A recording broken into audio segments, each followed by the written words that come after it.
তোমাকে আমি ঠিক কয়টায় ঘুমাতে বলেছিলাম নদী? আয়ান ঘরের দরজাটা ভেতর থেকে আটকে দিয়ে ধীর পায়ে বিছানার দিকে এগিয়ে আসে। তার গলার স্বর নিচু কিন্তু অসম্ভব গম্ভীর। নদীর বুকের ভেতরটা ধক করে ওঠে। যে বইটা দ্রুত বন্ধ করে কাঁচুমুচু হয়ে বসে থাকে। আসলে গল্পের বইটা এত ইন্টারেস্টিং ছিল যে সময় কিভাবে পার হয়ে গেছে আমি বুঝতেই পারিনি। তুমি প্লিজ রাগ করো না। আয়ান কোনো কথা না বলে নদীর ঠিক সামনে এসে দাঁড়ায়। তার পরনে নীল শার্টের হাতা কোনই পর্যন্ত গোটানো। সারাদিনের হাসপাতালের ক্লান্তি তার চোখে মুখে থাকলেও নদীর দিকে তাকানো মাত্রই তার চোখের দৃষ্টি অদ্ভুত এক নেশায় গাঢ় হয়ে ওঠে। সে এক ঝটকায় নদীর হাত থেকে বইটা কেড়ে নিয়ে টেবিলের ওপর ছুঁড়ে ফেলে। তারপর নদীর দুই কাঁধ শক্ত করে চেপে ধরে তাকে নিজের একদম কাছে টেনে নেয়। আমার কথার অবাধ্য হওয়ার শাস্তি কি সেটা তোমার জানা উচিত ছিল নদী। আমি ডাক্তার, আমি খুব ভালো করে জানি তোমার শরীরের জন্য এই মুহূর্তে কতটা বিশ্রাম প্রয়োজন। আর তুমি রাত 2টা পর্যন্ত জেগে বসে আছো। নদীর শ্বাস আটকে আসার উপক্রম হয়। আয়ানের চওড়া বুকের সাথে মিশে আছে সে। আয়ানের শরীরের পরিচিত পারফিউম আর আফটারশেভের মিশ্র একটা ঘ্রাণ নদীর সমস্ত স্নায়ুকে অবশ করে দিচ্ছে। সে কিছু বলার জন্য ঠোঁট ফাঁক করতে আয়ান নিজের উষ্ণ ঠোঁট দিয়ে নদীর ঠোঁট দুটো প্রবল শক্তিতে দখল করে নেয়। নদীর চোখ বড় বড় হয়ে যায়, কিন্তু আয়ানের এই বন্য ভালোবাসার কাছে সে মুহূর্তেই আত্মসমর্পণ করে। আয়ানের এক হাত নদীর কোমরের কাছে শাড়ির ভাঁজ ভেদ করে উন্মুক্ত ত্বকে স্পর্শ করে, আর অন্য হাতটা নদীর ঘাড়ের পেছনে চুলগুলোর ভেতরে গভীরভাবে ঢুকে যায়। দীর্ঘ একটা চুমুর পর আয়ান যখন নদীকে ছাড়ে তখন নদীর সারা শরীর কাঁপছে আর সে জোরে জোরে শ্বাস নিচ্ছে। এটা ছিল প্রথম ওয়ার্নিং। এরপর থেকে রাত 11টার পর যদি তোমাকে আমি জেগে থাকতে দেখি তবে শাস্তিটা এর চেয়ে অনেক বেশি ভয়ঙ্কর হবে। আর সেই ভয়ঙ্কর শাস্তিটা আমি তোমাকে সারা রাত ধরে দেব, মনে থাকে যেন।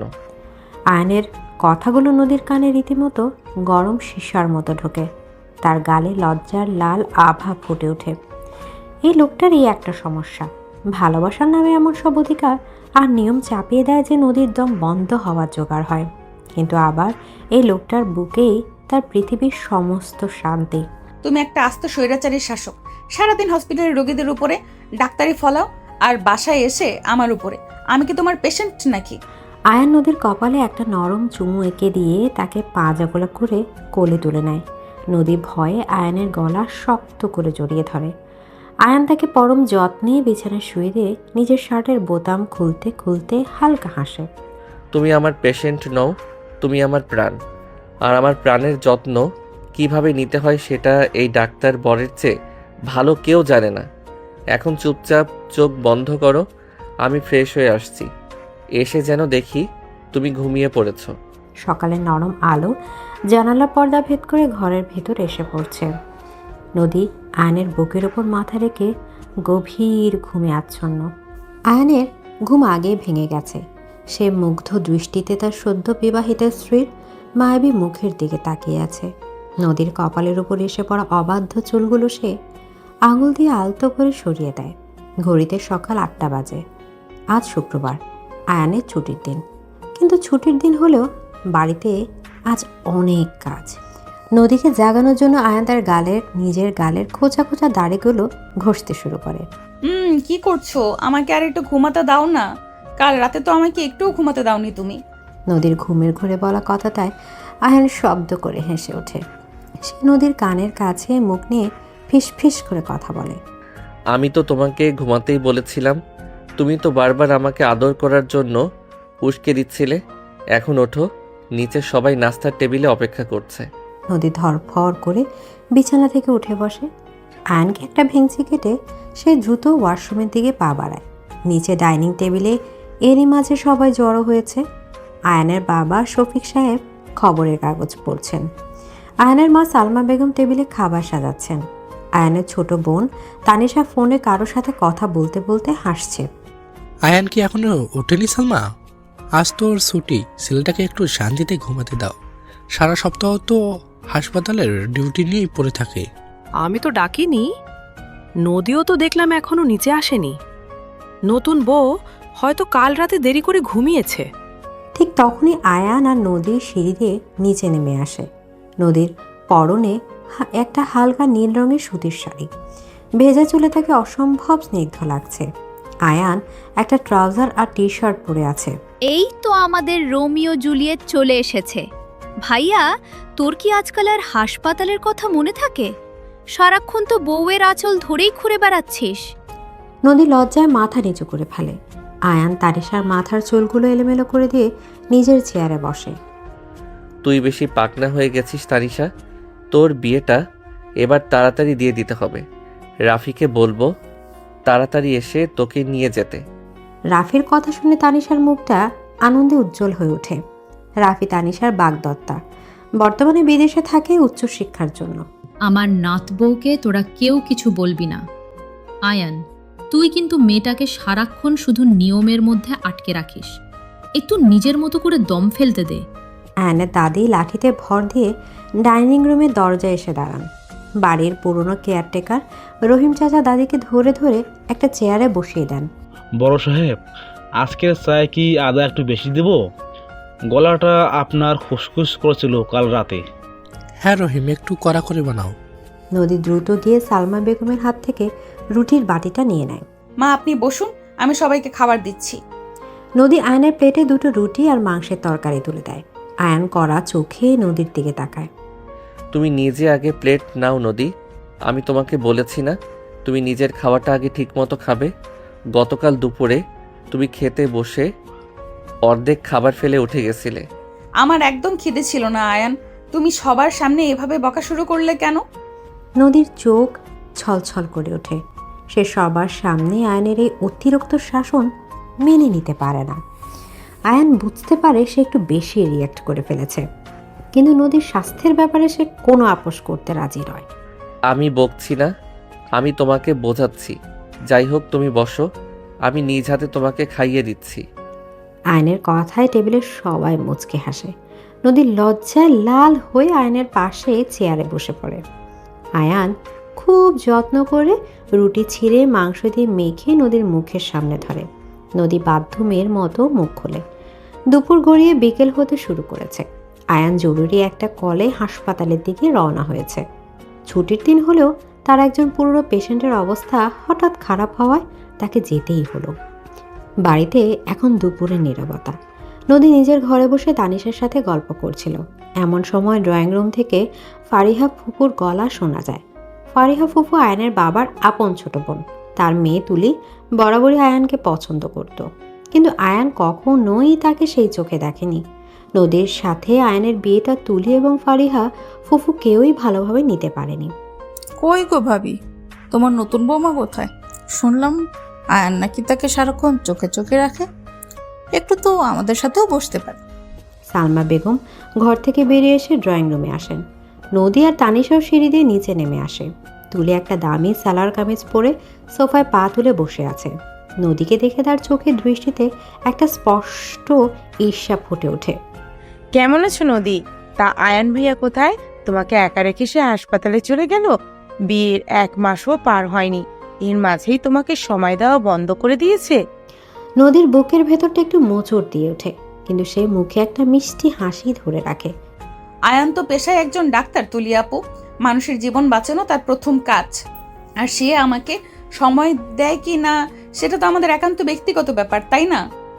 নদীর বুদ্ধিদীপ্ত উত্তরে তুলির মুখটা ফ্যাকাশে হয়ে যায়। তানিশা মুচকি হাসে। ঠিক এই সময় কলিং বেল বেজে ওঠে। রহিম চাচা গিয়ে দরজা খুলতে দেখা যায় তানিশার বাবা কামাল সাহেব, মা শিরিন এবং বড় ভাই সাজিদ সপরিবারে এসেছেন, সাথে সাজিদের স্ত্রী মিতু। কেমন আছো বেআইন? ভাবলাম ছুটির দিনে মেয়েটাকে একটু দেখে আসি। নদী দৌড়ে গিয়ে নিজের বাবা মাকে জড়িয়ে ধরে। অনেকদিন পর তাদের দেখে নদীর চোখ দিয়ে পানি চলে আসে। বাড়ির পরিবেশ মুহূর্তেই আনন্দে ভরে ওঠে। ড্রয়িং রুমে সবাই মিলে আড্ডায় মেতে ওঠে। এর কিছুক্ষণ পর আয়নের বন্ধু ডাক্তার কবির এবং তার স্ত্রী স্নেহা আসে। ডাক্তার কবির আয়নের সাথে একই হাসপাতালে কাজ করেন। কি খবর সবার? আয়ান তো আজ আমাকে ফেলে একাই হাসপাতাল থেকে পালিয়েছে। বললো বাসায় নাকি বউ অপেক্ষা করছে। নদী, তুমি কিন্তু আয়ান ভাইকে একদম বদলে দিয়েছো। আগে যে মানুষটা রাত 10টা পর্যন্ত হাসপাতালে পড়ে থাকতো, সে এখন বিকেল 5টা বাজলেই বাড়ির দিকে দৌড়ায়। নেহার কথায় সবাই হেসে ওঠে, শুধু তুলির মুখটা আরও অন্ধকার হয়ে যায়। সে একটা সুযোগ খুঁজতে থাকে নদীকে অপমান করার। নদী, তুমি তো ভার্সিটিতে পড়তে, তোমার সেই জুনিয়র ফাহিমের কি খবর? শুনলাম সে নাকি তোমাকে নিয়ে খুব ইমোশনাল স্ট্যাটাস দিচ্ছে ফেসবুকে। আয়ান ভাইয়া এসব জানে তো? হঠাৎ করে নদীর এমন একটা কথায় ড্রয়িং রুমের পরিবেশ একদম থমথমে হয়ে যায়। ফাহিম নদীর ভার্সিটির একজন জুনিয়র, যে নদীকে একতরফা ভালোবাসত, কিন্তু নদী তাকে সব সময় এড়িয়ে চলেছে। এই ব্যাপারটা আয়ান জানে না। নদীর বুকটা ভয়ে কেঁপে ওঠে। সে কোনো উত্তর দেওয়ার আগেই দরজার কাছ থেকে একটা গম্ভীর কণ্ঠস্বর ভেসে আসে। আমার স্ত্রীর অতীত, বর্তমান বা ভবিষ্যৎ নিয়ে আমার চেয়ে ভালো কেউ জানে না তুলি। আর আমার বাড়িতে বসে আমার স্ত্রীকে নিয়ে উল্টাপাল্টা কথা বলা আমি একদম পছন্দ করি না। সবাই চমকে দরজার দিকে তাকায়। আয়ান দাঁড়িয়ে আছে, তার চোখ দুটো রাগে জ্বলছে। সে সোজা হেঁটে নদীর পাশে এসে দাঁড়ায় এবং সবার সামনে নদীর হাতটা শক্ত করে ধরে। নদী আমার স্ত্রী, ওর সম্পর্কে কোনো বাজে কথা আমি দ্বিতীয়বার শুনতে চাই না। আশা করি তুমি বুঝতে পেরেছো তুলি। তুলি অপমানে মাথা নিচু করে ফেলে। ফারিহা ফুফু পরিস্থিতি সামাল দেওয়ার জন্য দ্রুত কথা ঘুরিয়ে দেন, কিন্তু নদীর মনটা ভীষণ খারাপ হয়ে যায়। আয়ান সবার সামনে তাকে রক্ষা করলেও ফাহিমের ব্যাপারটা আয়ান কিভাবে মেনে নেবে সেটা ভেবেই তার হাত পা ঠান্ডা হয়ে আসতে থাকে। রাতের বেলা অতিথিরা সবাই চলে গেছে, ঘর একদম শান্ত। নদী বারান্দায় দাঁড়িয়ে রাতের আকাশের দিকে তাকিয়ে আছে, তার চোখে পানি। আয়ান ঘরে ঢুকে দরজা বন্ধ করে দেয়। সে টাইটা খুলতে খুলতে নদীর পেছনে এসে দাঁড়ায়। তুমি আমাকে ফাহিমের ব্যাপারটা আগে জানাওনি কেন নদী? আয়নের গলার স্বর খুব শান্ত, কিন্তু সে শান্তির ভেতর লুকিয়ে থাকা ঝড়টা নদী খুব ভালো করে বুঝতে পারে। নদী ভয়ে ভয়ে পেছনে ঘোরে। বিশ্বাস করো আয়ান, ও শুধুই আমার একজন জুনিয়র ছিল। ও আমাকে পছন্দ করতো, কিন্তু আমি কখনো ওকে প্রশ্রয় দেইনি।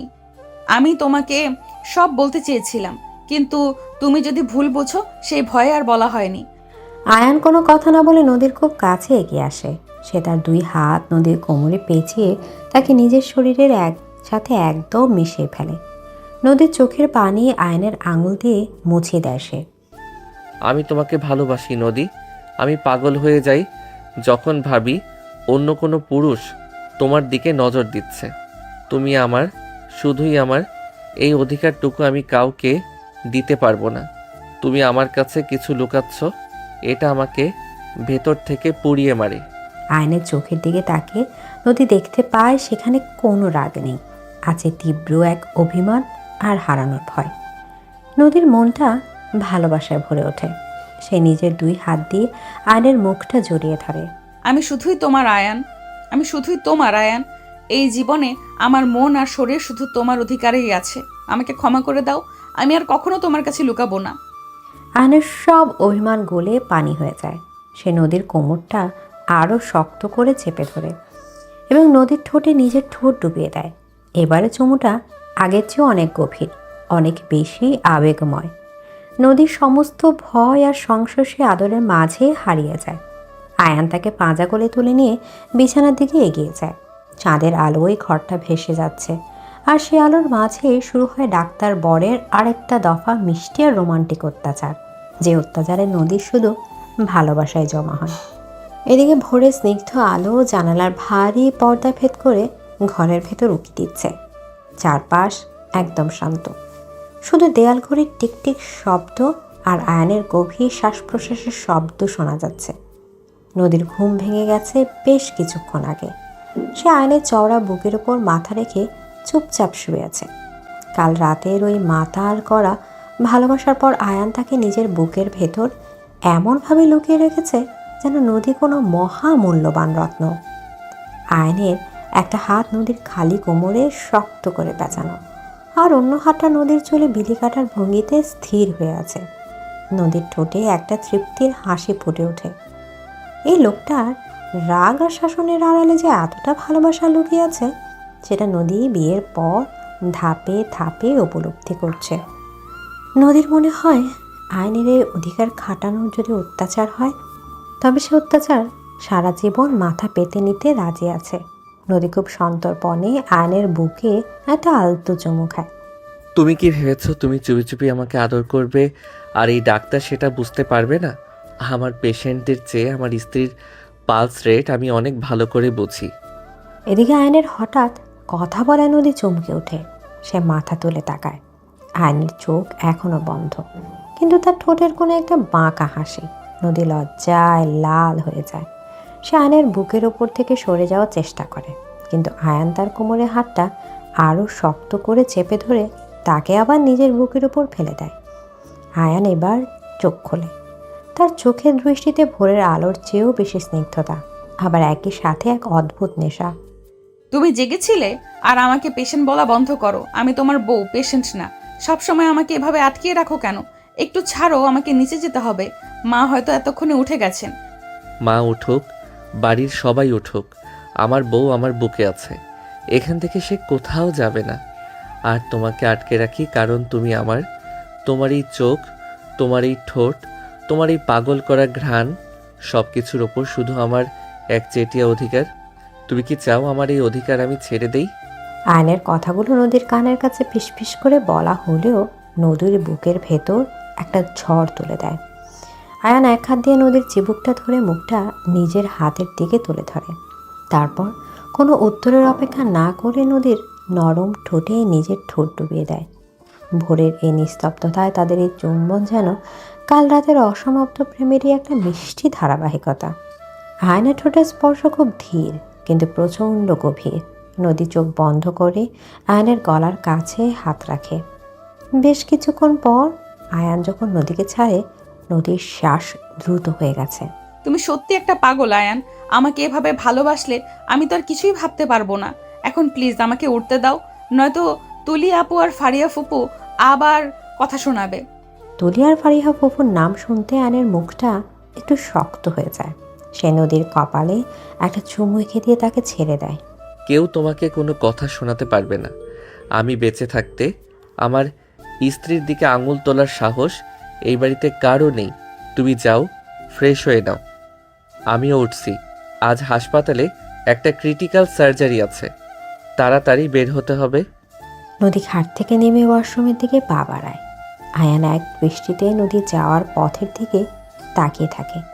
এই মেয়েটাকে সে নিজের জীবনের চেয়েও বেশি ভালোবাসে, কিন্তু তার এই ভালোবাসা প্রকাশের ধরনটা একটু রাগী আর অধিকার বোধ মোড়ানো। সকালের নাস্তার টেবিলে আজ বেশ জমজমাট পরিবেশ। আয়নের বাবা শফিক সাহেব তার পছন্দের চশমাটা পরে ল্যাপটপে কিছু একটা দেখছেন। সালমা বেগম আর বাড়ির কাজের মেয়ে মিলে গরম গরম লুচি আর আলুর দম পরিবেশন করছেন। নদীর পরনে আজ একটা হালকা গোলাপি রঙের সালোয়ার কামিজ। তাকে দেখতে একদম সদ্য ফোটা গোলাপের মতো লাগছে। সে সবার প্লেটে খাবার তুলে দিচ্ছে। দাদি তার চেয়ারে বসে নদীর দিকে তাকে মুচকি হাসছেন। এমন সময় ফারিহা ফুপু আর তুলি ডাইনিং রুমে ঢোকে। তুলির চোখ মুখ দেখে মনে হচ্ছে সে রাতে ঠিক মতো ঘুমায়নি। কি গো ভাবি, তোমার ছেলে তো আজ সকালে ওঠার কথা ছিল না? কাল রাতে তো বেশ দেরি করেই ঘুমিয়েছে শুনলাম। তা বৌমা, তুমি তো দেখছি বেশ সকালেই উঠে পড়েছো। ফারিহা ফুপুর কথায় খোঁচায় নদী একটু অস্বস্তি বোধ করে, কিন্তু সে মুখে কিছু বলে না। ঠিক তখনই আয়ন সিঁড়ি দিয়ে নিচে নেমে আসে। সে একটা ফর্মাল শার্ট আর প্যান্ট পরে আছে, হাতে তার ঘড়ি আর গাড়ির চাবি। আমার কখন ঘুমানো উচিত আর কখন ওঠা উচিত সেটা আমার ভালোই জানা আছে ফুপু। আর আমার স্ত্রীর রুটিনও আমি সেট করে দেই। আপনাদের এসব নিয়ে এত চিন্তা করার কোনো দরকার নেই। আয়নের সোজা সাপটা কথায় ফারিহা ফুফু একদম চুপ হয়ে যান। তুলি রাগে গজগজ করতে থাকে। রহিম চাচা তাড়াতাড়ি এসে আয়নের জন্য চেয়ার টেনে দেন। ছোট সাহেব, আপনার জন্য কি কফি নিয়ে আসবো নাকি নদীর হাতের বানানো চা খাবেন? নদীর হাতের চা নিয়ে এসো রহিম চাচা। আর নদী, তুমি এখানে এসে আমার পাশে বসো। তোমার খাওয়া শেষ হয়নি এখনো। নদী বাধ্য মেয়ের মতো আয়নের পাশে চেয়ারে এসে বসে। টেবিলের অন্য দিকে তানিশা আর ফোন দিয়ে ব্যস্ত ছিল। সে মুখ তুলে নদীর দিকে তাকিয়ে চোখ মারে। ভাইয়া, তুই তো নদী ভাবিকে একদম রোবট বানিয়ে দিবি দেখছি। ভাবি, তুমিও সব কথা এত সহজে মেনে নাও কেন? একটু তো বিদ্রোহ করতে পারো। তানিশা ঠিকই বলেছে আয়ান, তুই মেয়েটাকে একটু বেশি শাসনে রাখিস। ও তো কোনো ছোট বাচ্চা নয়, ওর নিজেরও তো কিছু ইচ্ছে অনিচ্ছে আছে। আয়ান বাবার কথার কোনো উত্তর দেয় না। সে নিজের প্লেট থেকে একটা লুচি ছিঁড়ে আলুর দম দিয়ে মেখে নদীর মুখের সামনে ধরে। নদী সবার সামনে এমন আদরে ভীষণ লজ্জা পায়, কিন্তু আয়নের চোখের দিকে তাকিয়ে সে চুপচাপ খাবারটা মুখে পুরে নেয়। ওর ইচ্ছে অনিচ্ছে সব কিছুর খেয়াল রাখার দায়িত্ব আমার। আর তানিশা, তুই নিজের পড়াশোনায় মন দে। রাফি আমাকে কাল রাতে ফোন করেছিল, ও আগামী মাসে দেশে ফিরছে, তখন তোর বিয়ের ডেট ফাইনাল করব। রাফির কথা শুনে তানিশা খুশিতে লাফিয়ে ওঠে। সালমা বেগম আর শফিক সাহেবও হাসি মুখে একে অপরের দিকে তাকান। দাদি নদীর মাথায় হাত বুলিয়ে দেন। বাড়ির এই মিষ্টি পরিবেশের মাঝে আয়ান নাস্তা শেষ করে উঠে দাঁড়ায়। নদী, আমি হাসপাতালে যাচ্ছি, দুপুরে নিজের খাওয়াটা ঠিক মতো খাবে। আর যদি কোথাও যাওয়ার দরকার হয় আমাকে ফোন করে জানাবে। আমি ছাড়া অন্য কারোর সাথে তুমি বাইরে যাবে না। আচ্ছা বাবা, বুঝতে পেরেছি। তুমি সাবধানে গাড়ি চালিও, আর দুপুরে ঠিকমতো লাঞ্চ করে নিও। আয়ান নদীর গালে হালকা একটা টোকা দিয়ে বাড়ি থেকে বেরিয়ে যায়। আয়ান চলে যাওয়ার পর নদীর মনটা একটু খারাপ হয়ে যায়। সারাদিন এই বড় বাড়িতে তার একা একা সময় কাটাতে হবে। তবে তার এই একাকিত্ব কাটানোর জন্য দুপুরের দিকে তার প্রিয় বান্ধবী রিয়া আর রিয়ার হবু স্বামী তারেক এসে হাজির হয়। নদী তাদের দেখে ভীষণ খুশি হয়। দোস্ত, তুই তো দেখি বিয়ের পর আরো সুন্দর হয়ে গেছিস। ডাক্তার বর তোকে মনে হয় খুব যত্নে রেখেছে। রিয়ার কথায় নদী হাসে। তারা ড্রয়িং রুমে বসে গল্প করছে। তারেক একটু লাজুক প্রকৃতির ছেলে, সে চুপচাপ তাদের কথা শুনছে। আয়ান ভাইয়ের মতো এত বড় একজন সার্জন যে ব্যক্তিগত জীবনে এত রোম্যান্টিক হতে পারে, সেটা নদীকে না দেখলে বিশ্বাসই হতো না। রোমান্টিক না ছাই, সারাক্ষণ শুধু নিয়ম আর নিয়ম। এটা করা যাবে না, ওটা খাওয়া যাবে না, একা বাইরে যাওয়া যাবে না। মনে হয় আমি ওর বাসায় জেল খাটছি। নদী কথাটা মজার ছলেই বলে, কিন্তু ঠিক সেই সময় তুলে ড্রয়িং রুমে এসে দাঁড়ায়। সে নদীর কথাটা শুনতে পায় এবং তার মুখে একটা কুটিল হাসি ফুটে ওঠে। জেলখানা তো মনে হবেই। যার মন পড়ে আছে ভার্সিটির সেই জুনিয়র ফাইমের কাছে, তার কাছে তো স্বামীর বাড়ি জেলখানাই লাগবে, তাই না নদী? তুলের এই বিষাক্ত কথায় রিয়া আর তারেক দুজনেই অবাক হয়ে নদীর দিকে তাকায়। নদীর মুখটা মুহূর্তেই ফ্যাকাশে হয়ে যায়। সে বুঝতে পারে না তুলি বারবার এই ফাহিমের প্রসঙ্গটা কেন তুলছে। তুলি আপু, আপনি এসব কি বলছেন? ফাহিম তো একটা পাগল ছেলে। ও তো নদীকে একতরফা ডিস্টার্ব করতো। নদী তো ওকে দু চোখে দেখতে পারতো না। আপনি কেন বারবার এই পুরানো কথা তুলে নদীর সংসারে অশান্তি করার চেষ্টা করছেন? আমি অশান্তি করছি না রিয়া, আমি শুধু সত্যিটা বলছি। আজ সকালেই আমি দেখলাম নদীর ফোনে ফাহিমের মেসেজ এসেছে। নদী সেটা লুকিয়ে ফেলেছে। আয়ান ভাইয়া যদি এটা জানতে পারে তাহলে কি হবে সেটা ভেবে দেখেছ? নদীর বুকের ভেতরটা ধক করে ওঠে। আজ সকালে সে যখন ওয়াশরুমে ছিল তখন তার ফোনে একটা মেসেজ এসেছিল। সে সেটা খেয়াল করেনি। তুলি কি করে জানলো? নদী দ্রুত তার ফোনটা হাতে নেয়। মেসেজ বক্সে ঢুকে সে দেখে সত্যি একটা অজানা নম্বর থেকে মেসেজ এসেছে। নদী, আমি এখনও তোমাকে ভুলতে পারিনি, প্লিজ একবার আমার সাথে কথা বলো। মেসেজটা দেখে নদীর হাত কাঁপতে শুরু করে। সে ফাহিমের সব নম্বর ব্লক করে দিয়েছিল, কিন্তু সে নতুন নম্বর থেকে মেসেজ দিয়েছে। দুপুর গড়িয়ে বিকেল হয়ে গেছে। আয়ান সিটি হাসপাতালে তার চেম্বারে বসে আছে। সামনে কিছু পেশেন্টের ফাইল। তার মাথার ভেতর একটু আগের ক্রিটিক্যাল সার্জারিটার কথা ঘুরপাক খাচ্ছে। তবে তার চেয়েও বেশি ঘুরপাক খাচ্ছে নদীর মুখটা। মেয়েটাকে সে নিজের জীবনের চেয়েও বেশি ভালোবাসে, কিন্তু তার এই ভালোবাসা প্রকাশের ধরনটা নদী ঠিকমতো বুঝতে পারে কিনা সেটা নিয়ে আয়ানের মাঝে মাঝে সন্দেহ হয়। এমন সময় ডাক্তার কবির এবং ডাক্তার হাসান চেম্বারে প্রবেশ করেন। ওয়েল ডান আয়ান, আজকের সার্জারিটা সত্যি খুবই জটিল ছিল। তুমি ছাড়া এটা হ্যান্ডেল করা খুবই মুশকিল হতো। Thanks sir. পেশেন্টের অবস্থা এখন স্টেবল, তবে আগামী 24 ঘন্টা তাকে অবজারভেশনে রাখতে হবে। আরে বস, কাজের কথা তো অনেক হলো, এবার একটু পার্সোনাল কথা বলি। আজ বিকেলে তো ভাই সাজিদ আর তার বউ মিতু আসার কথা ছিল তোমাদের বাসায়, তুমি যাবে না? হ্যাঁ, সাজিদ ভাই আসার কথা। আমি এখনই বের হচ্ছি। নদীর হয়তো মন খারাপ হয়ে আছে, আমি এখনো বাসায় যাইনি বলে। আয়ান দ্রুত নিজের জিনিসপত্র গুছিয়ে হাসপাতালে পার্কিংয়ের দিকে এগিয়ে যায়। বাসায় ফেরার পথে সে নদীর জন্য কিছু লাল গোলাপ আর ওর পছন্দের চকলেট কিনে নেয়। আয়ানের মনটা ভীষণ ভালো। সে ঠিক করেছে আজ রাতে নদীকে নিয়ে লং ড্রাইভে যাবে। আয়ান যখন বাসায় পৌঁছায় তখন ড্রয়িং রুমে সাজিদ আর মিতু বসে আছে। সালমা বেগম তাদের সাথে গল্প করছেন। আয়ান তাদের সাথে হাসি মুখে কুশল বিনিময় করে। কেমন আছিস আয়ান? নদীরও তো কোনো খবরও পাই না। তুই ওকে ফোনও করতে দিস না নাকি? আমি ওকে ফোন করতে দেব না কেন সাজিদ ভাই? ও নিজেই হয়তো নতুন সংসারে ব্যস্ত হয়ে পড়েছে। নদী কোথায় মা?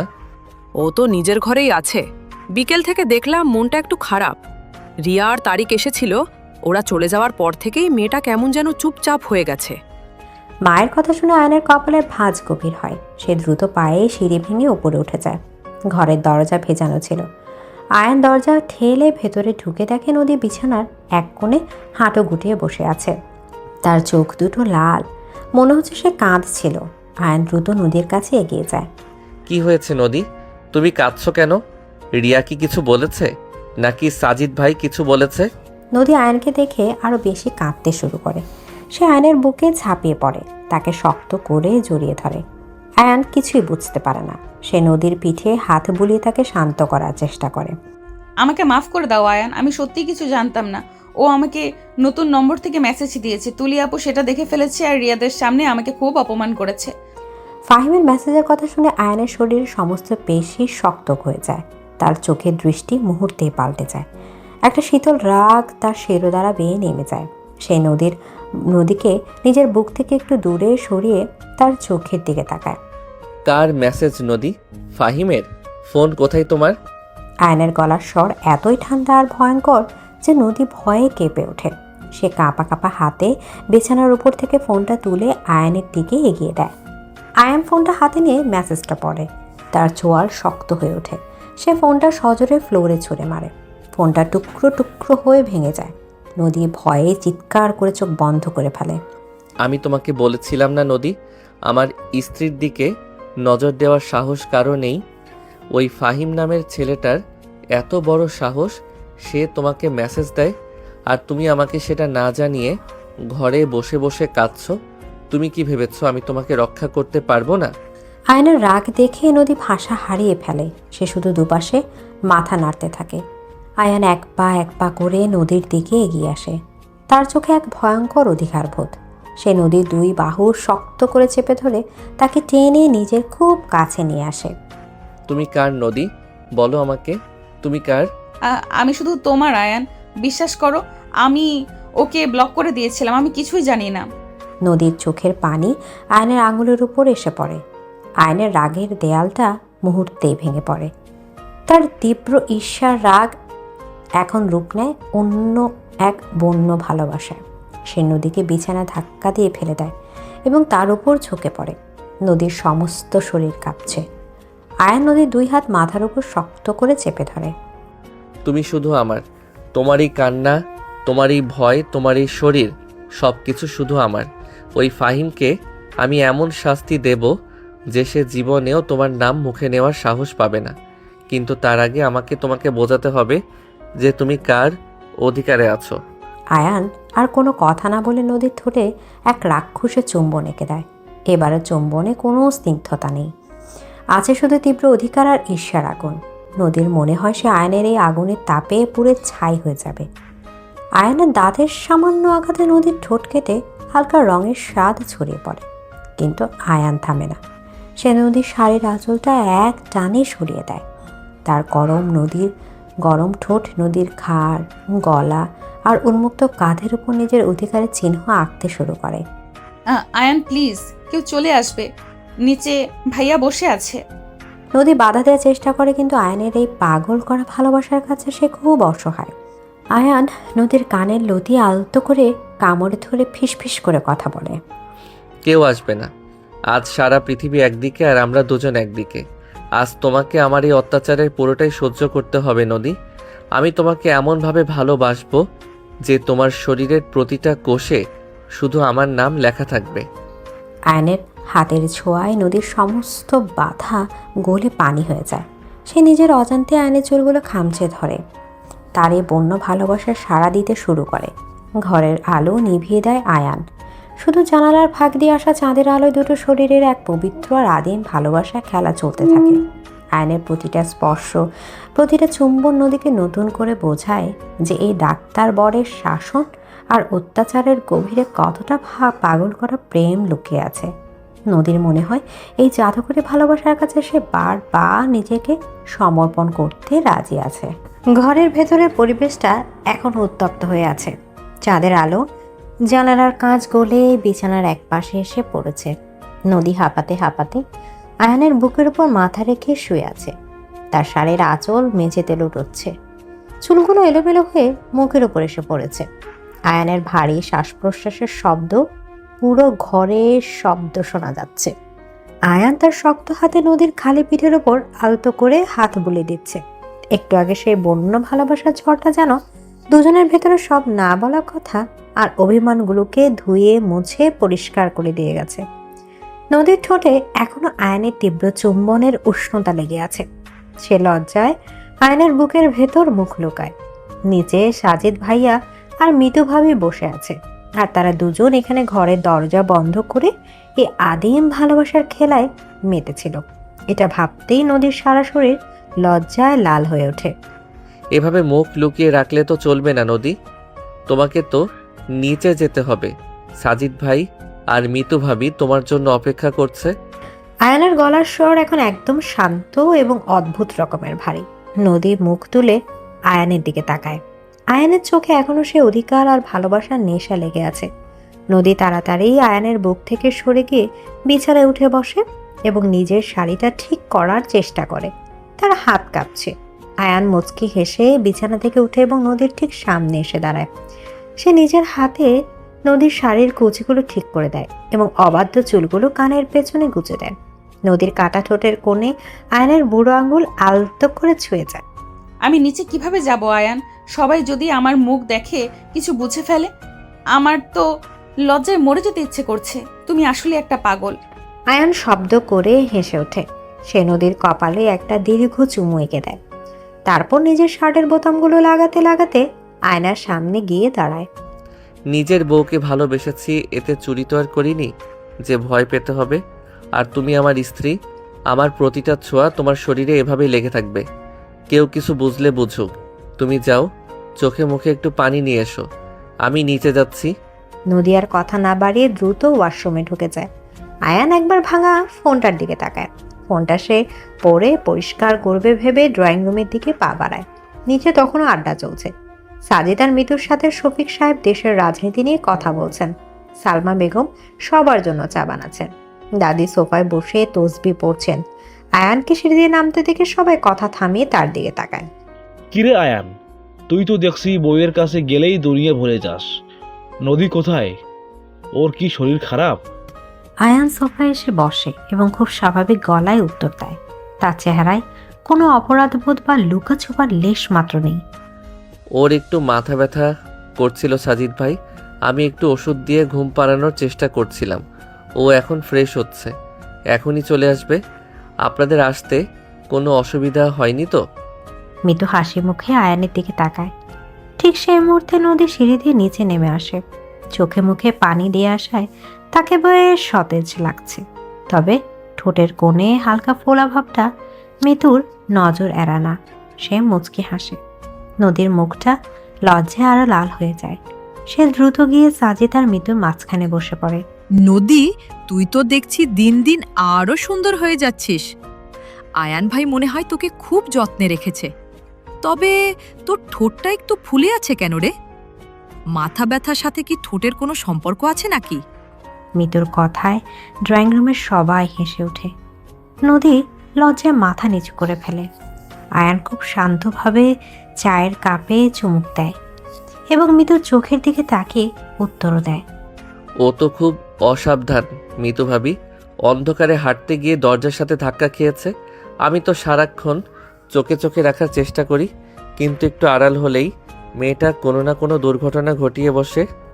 আয়ানের এই মিথ্যা কথায় নদী অবাক হয়ে তার দিকে তাকায়। আয়ান তাকে একটা চোখ মারে। নদীর বুকের ভেতরটা আবার থক করে ওঠে। এই লোকটা সবার সামনে এমন গম্ভীর থাকে, অথচ ভেতরে ভেতরে এতটা দুষ্ট সেটা কেউ বুঝতেই পারে না। তুলি এতক্ষণ এক কোণে বসে সব দেখছিল। নদীর এই হাসি খুশি মুখটা তার একদম সহ্য হচ্ছে না। সে ভেবেছিল ফাহিমের মেসেজের কথা শুনে আয়ান নদীর সাথে তুমুল ঝগড়া করবে, কিন্তু এখানে তো মনে হচ্ছে ওদের ভালোবাসা আরো বেড়ে গেছে। তুলি আর সহ্য করতে না পেরে কথা বলে ওঠে। তা নদী, তোমার ফোন কোথায়? একটু আগে তো দেখলাম তুমি ফোন নিয়েই ব্যস্ত ছিলে। ফাহিমের মেসেজের কোনো রিপ্লাই দিলে নাকি? তুলির এই কথাটায় ড্রয়িং রুমের হাসি খুশি পরিবেশটা মুহূর্তে থমথমে হয়ে যায়। সাজিদ ভ্রু কুঁচকে নদীর দিকে তাকায়। ফারিহা ফুফু উৎসুক দৃষ্টিতে তাকান। নদীর মুখটা শুকিয়ে যায়, কিন্তু সে কিছু বলার আগে আয়ান চায়ের কাপটা টেবিলের উপর একটু শব্দ করে নামিয়ে রাখে। তার চোখের দৃষ্টি তীক্ষ্ণ হয়ে ওঠে। আমি তো আগেই বলেছি তুলি, আমার স্ত্রীর ব্যাপারে আমি ছাড়া আর কেউ কোনো কথা বলবে না। নদীর ফোনটা আমার হাত থেকে পড়ে ভেঙে গেছে। আমি কালই ওকে নতুন ফোন কিনে দেব। আর ফাহিম নামের ওই ছেলেটার ব্যাপারে তোমার এত আগ্রহ কেন আমি ঠিক বুঝতে পারছি না। তুমি কি চাও আমি তোমার এই আগ্রহের কারণটা সবার সামনে জানতে চাই? আয়ানের শীতল কিন্তু ভয়ঙ্কর হুমকিতে তুলির মুখটা কাগজের মতো সাদা হয়ে যায়। সে ঢোক গিলে মাথা নিচু করে ফেলে। সাজিদ বুঝতে পারে এখানে কোনো একটা ঝামেলা হয়েছে, কিন্তু সে আয়ানের ব্যক্তিত্বকে খুব সম্মান করে, তাই সে আর কথা বাড়ায় না। শফিক সাহেব পরিবেশটা স্বাভাবিক করার জন্য সাজিদকে রাতের খাবারের জন্য তাগিদ দেন। সবাই মিলে ডাইনিং টেবিলে খেতে বসে। খাওয়ার সময় আয়ান নদীর পাশেই বসে এবং আগের মতোই নিজ হাতে তাকে খাবার তুলে দেয়। নদীর মনে হয় আয়ান যেন তাকে একটা দুর্ভেদ্য দেয়াল দিয়ে চারপাশ দিক থেকে ঘিরে রেখেছে, যেখানে কোনো অপমান বা আঘাত পৌঁছানোর কোনো উপায় নেই। পরের দিন সকাল। ঢাকা শহরের ব্যস্ততা শুরু হয়ে গেছে। আয়ান আজ একটু সকাল সকাল বের হয়েছে, তবে সে হাসপাতালে যায়নি। সে তার গাড়িটা নিয়ে সোজা নদীর ভার্সিটির দিকে রওনা হয়েছে। গতকাল রাতের মেসেজের ব্যাপারটা সে কোনোভাবেই হালকাভাবে নিতে পারছে না। তার স্ত্রীর দিকে অন্য কেউ নজর দিবে, এটা আয়ান চৌধুরী বেঁচে থাকতে সম্ভব নয়। ভার্সিটির গেটের কাছে গাড়ি পার্ক করে আয়ান ভেতরে ঢোকে। ডাক্তার কবিরকে সে আগেই ফোন করে বলে রেখেছে আজ প্রথম শিফটের ডিউটিটা কভার করে দিতে। আয়ান জানে ফাহিম কোথায় আড্ডা দেয়। নদীর কাছে থেকে সে আগে অনেকবার শুনেছে ছেলেটার স্বভাব চরিত্র সম্পর্কে। ক্যাফেটেরিয়ায় এক কোণে বন্ধুদের সাথে বসে আড্ডা দিচ্ছিল ফাহিম, তার হাতে একটা সিগারেট। আয়ান সোজা হেঁটে ফাহিমের টেবিলের সামনে গিয়ে দাঁড়ায়। আয়ানের 6 ফুট লম্বা সুঠাম দেহ আর তীক্ষ্ণ চোখে চাউনি দেখে ফাহিমের বন্ধুরা একটু ঘাবড়ে যায়। ফাহিম আয়ানকে চিনতে পারে না। কে ভাই আপনি? কাউকে খুঁজছেন? আয়ান কোনো কথা না বলে ফাহিমের হাত থেকে সিগারেটটা কেড়ে নিয়ে মাটিতে ফেলে পা দিয়ে পিষে নেয়। তারপর ফাহিমের কলারটা এক হাতে শক্ত করে চেপে ধরে, তাকে চেয়ার থেকে প্রায় শূন্যে তুলে ফেলে। ক্যাফেটেরিয়ার সবাই অবাক হয়ে এই দৃশ্য দেখছে। আমার নাম ডাক্তার আয়ান চৌধুরী, নদীর স্বামী। তুমি গতকাল আমার স্ত্রীকে মেসেজ দিয়েছিলে, তাই না ফাহিম? নদীর স্বামীর নাম শুনে ফাহিমের চোখ ভয়ে বড় বড় হয়ে যায়। সে আয়নের হাত থেকে ছাড় পাওয়ার চেষ্টা করে, কিন্তু আয়নের হাতের গ্রিপটা লোহার মতো শক্ত। আমি আসলে বুঝতে পারিনি ভাই, নদী তো আগে আমার সাথে পড়তো, তাই এমনি একটা মেসেজ দিয়েছিলাম, আমাকে ছেড়ে দিন। আয়ান ফাহিমকে একটু না ছেড়ে তাকে টেনে ক্যাফেটেরিয়ার বাইরে একটা ফাঁকা জায়গায় নিয়ে যায়। তারপর তাকে সজোরে একটা ধাক্কা দিয়ে দেয়ালের সাথে চেপে ধরে। আয়নের চোখের রাগ তখন আগুনের মতো জ্বলছে। ভালো করে শুনে রাখো ফাহিম, আমি একজন সার্জন। আমি খুব ভালো করে জানি মানুষের শরীরের কোন হাড়টা ভাঙলে সে আর জীবনে সোজা হয়ে দাঁড়াতে পারবে না। আর আমি এটাও জানি কিভাবে একটা মানুষের পুরো ক্যারিয়ার শেষ করে দিতে হয়। নদী এখন শুধু আমার স্ত্রী নয়, ও আমার জীবনের সবচেয়ে দামি অংশ। ওর দিকে যদি তুমি আর একবার চোখ তুলে তাকানোর সাহস দেখাও, আমি তোমার 2 চোখ উপড়ে ফেলবো। তুমি ঢাকা শহরে থাকার জায়গা পাবে না। আমার কথা কি তোমার মাথায় ঢুকেছে? ফাহিম ভয়ে কাঁপতে কাঁপতে মাথা নাড়ে। সে বুঝতে পারে লোকটা সাধারণ কেউ নয়, এর সাথে টেক্কা দেওয়ার কোনো যোগ্যতা তার নেই। আমি আর কখনো নদীর সাথে যোগাযোগ করার চেষ্টা করব না, আমাকে মাফ করে দিন। আমি আজই এই শহর ছেড়ে চলে যাব। আয়ান ফাহিমকে ছেড়ে দিয়ে নিজের শার্টের কলারটা ঠিক করে তারপর পকেট থেকে একটা টিস্যু বের করে হাত মুছে টিস্যুটা ফাহিমের মুখের উপর ছুঁড়ে মারে। এটা তোমার জীবনের শেষ ওয়ার্নিং ছিল। এরপর কোনো ওয়ার্নিং থাকবে না, সরাসরি অ্যাকশন হবে। আর শোনো, আমার স্ত্রীর নাম তোমার মুখে যেন আর কখনো উচ্চারণ না হয়। আয়ান আর পেছন ফিরে না তাকে সোজা নিজের গাড়ির দিকে হেঁটে যায়। ফাহিমের ব্যাপারটা পাকাপাকিভাবে শেষ করে তার মনটা এখন বেশ শান্ত লাগছে। সে গাড়িতে উঠে একটা দীর্ঘশ্বাস ফেলে এবং হাসপাতালের দিকে গাড়ি ঘুরিয়ে নেয়। এদিকে বাড়িতে নদী নিজের ঘরে বসে বই পড়ছিল। তানিশা ভার্সিটিতে গেছে। সালমা বেগম আর দাদি নিজেদের ঘরে বিশ্রাম নিচ্ছেন। এমন সময় তুলি নদীর ঘরে ঢুকে। তুলির মুখে একটা জেদি আর অহংকারী ভাব। সে কিছুতেই নদীর কাছে নিজের হার মেনে নিতে পারছে না। তুমি নিজেকে খুব ভাগ্যবতী মনে করছো, তাই না নদী? ভাবছো আয়ান ভাইয়া তোমাকে খুব ভালোবাসে।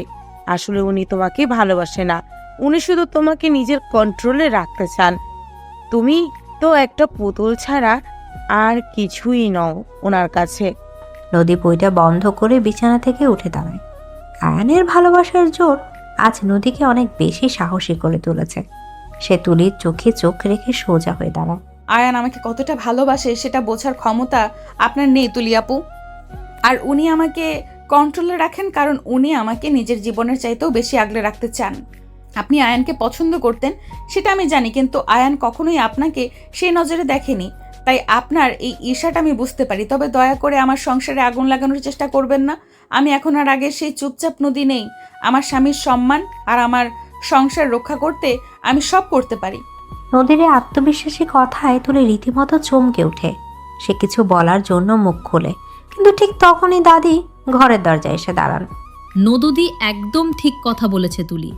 এই বাড়ির নাত বউ সে, আর আয়ান তাকে নিজের চোখে হারায়। তুই কেন বারবার ওদের মাঝে ঢুকে ঝামেলা করছিস? তোর মা তোকে কোনো শিক্ষা দেয়নি? নিজের চরকায় তেল দে গিয়ে। দাদি কড়া ধমক শুনে তুলি অপমানে লাল হয়ে ঘর থেকে বেরিয়ে যায়। নদী দাদির কাছে গিয়ে তাকে জড়িয়ে ধরে। দাদি নদীর মাথায় হাত বুলিয়ে দেন। নদীর মনটা আজ অদ্ভুত এক শান্তিতে ভরে ওঠে। আয়নের ওই রাগ আর শাসনের আড়ালে যে একটা বিশাল ছায়া আছে সেটা নদী আজ পুরোপুরি উপলব্ধি করতে পারছে। সন্ধ্যার দিকে আয়ান বাসায় ফেরে, আর হাতে একটা প্যাকেট। সে সোজা নিজের ঘরে চলে যায়। নদী তখন বারান্দায় দাঁড়িয়ে বাইরের রাস্তা দেখছিল। আয়ান ঘরে ঢুকে দরজাটা আটকে দেয়। নদীর পেছনে গিয়ে সে আলতো করে তাকে পেছন থেকে জড়িয়ে ধরে। নদীর ঘাড়ে আয়ানের উষ্ণ নিঃশ্বাস পড়তেই নদীর সারা শরীর কেঁপে ওঠে। সারাদিন আমার কথা একবারও মনে পড়েনি তোমার? আমি তো হাসপাতালে একটা মুহূর্ত শান্তিতে কাজ করতে পারিনি। সারাক্ষণ শুধু তোমার এই মিষ্টি মুখটা চোখের সামনে ভাসছিল। নদী আয়নের বুকের ওপর মাথা এগিয়ে দিয়ে হাসে। আয়ান তাকে নিজের দিকে ঘুরিয়ে নেয় এবং হাতের প্যাকেটটা নদীর দিকে এগিয়ে দেয়। এটা কি আয়ান? খুলে দেখো। নদী প্যাকেটটা খুলে দেখে ভেতরে একটা লেটেস্ট মডেলের আইফোন। নদীর চোখ খুশিতে চকচক করে ওঠে। কাল রাতের পর তার ফোনটা ভেঙে যাওয়ায় সে একটু মন খারাপ করেছিল ঠিকই, কিন্তু আয়ান যে এত দ্রুত তাকে নতুন ফোন কিনে দেবে সেটা সে ভাবতেও পারেনি। এটা তো অনেক দামি ফোন আয়ান, তুমি কেন এত টাকা খরচ করতে গেলে?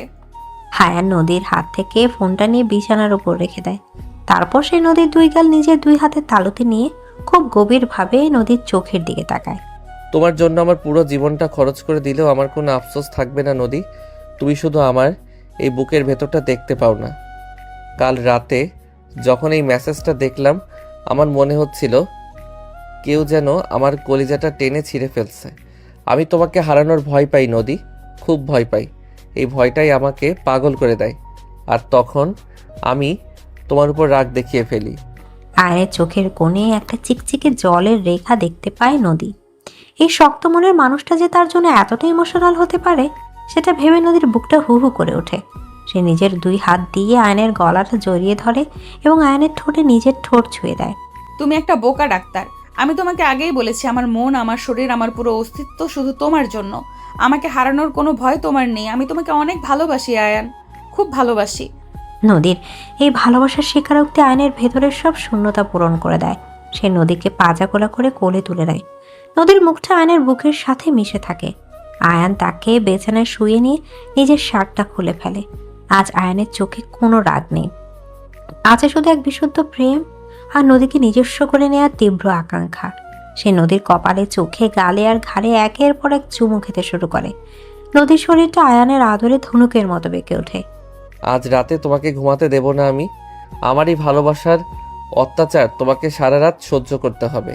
আয়নের ভারী গলার ফিসফিসানি নদীর কানের কাছে একটা অদ্ভুত শিহরণ জাগায়। নদী চোখ বন্ধ করে আয়নের পিঠটা খামচে ধরে।